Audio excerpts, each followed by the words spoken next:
So there's a lot of talk about the upcoming Fed meeting, and I want to tell you what I think is going to happen, and we'll see how it plays out. So this is Ron Wojciechowski from the Black Hole of Real Estate, and I want to get my forecasting mindset out right now to see if we can get this right. Now, we know that Kevin Warsh is coming in for his first Fed meeting, and it's going to be on June 17th and 18th. So on the 18th, by then we should know what's going to happen with the interest rates. And while all the talk was when the new Fed chair came in, that they were going to have this precipitous drop in interest rates, but some stuff happened along the way that we've been talking about. Wars in Iran and the government being shut down or partially shut down and anything else that you can imagine. Well, it's all in the soup right now. So this first meeting may be, in my opinion, anticlimactic. I think it's going to be hard to drop interest rates a lot or even at all at that first meeting, as long as gas prices are still like $4. And, we can see that things might go down over the course of the summer, at least I hope it is.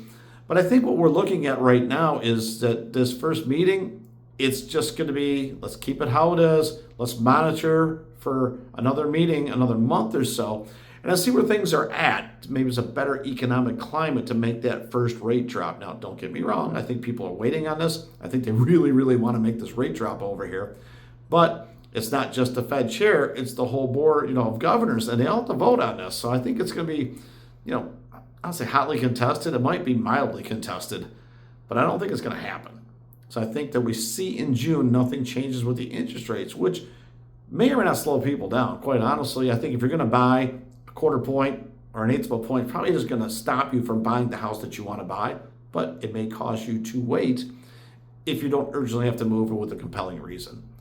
Now, the next meeting, that's July 28th and 29th. On this one, I think there's enough room between all the stuff we just talked about and then into July for the second meeting.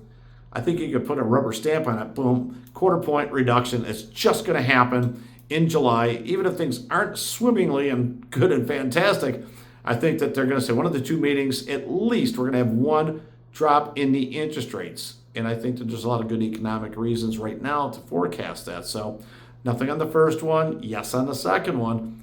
And then we get to September the 15th.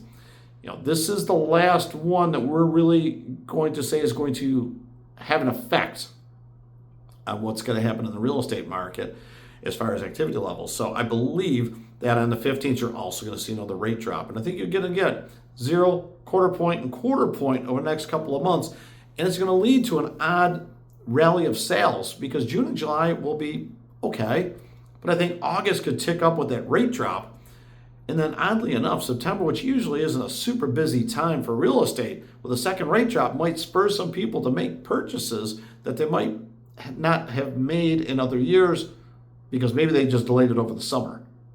And that takes us right into the time where we've talked about this before. There's going to be these midterm elections. And at the end of October, I'm not sure that meeting is going to have a rate drop in it. And if it does, I don't know that it's going to actually do a lot for the real estate market until after the midterm elections. And then depending on how that shakes out, we could see a really interesting holiday season. So we've been talking about this, and let's just mark it down. June meeting, I think it just stays the same. July, it's going down. September, it's going down. And that's the forecast for interest rates. And if you differ on that, drop a comment below and maybe give a reason or two why you think that's going to go the way that you think it's going to go. In the meantime, I'm excited to see what goes on with this first meeting. Really just about the forecast and the notes around what the plan is going to be with a new Fed chair looking forward into the future. This is Ron Wojciechowski for the Black Hole of Real Estate.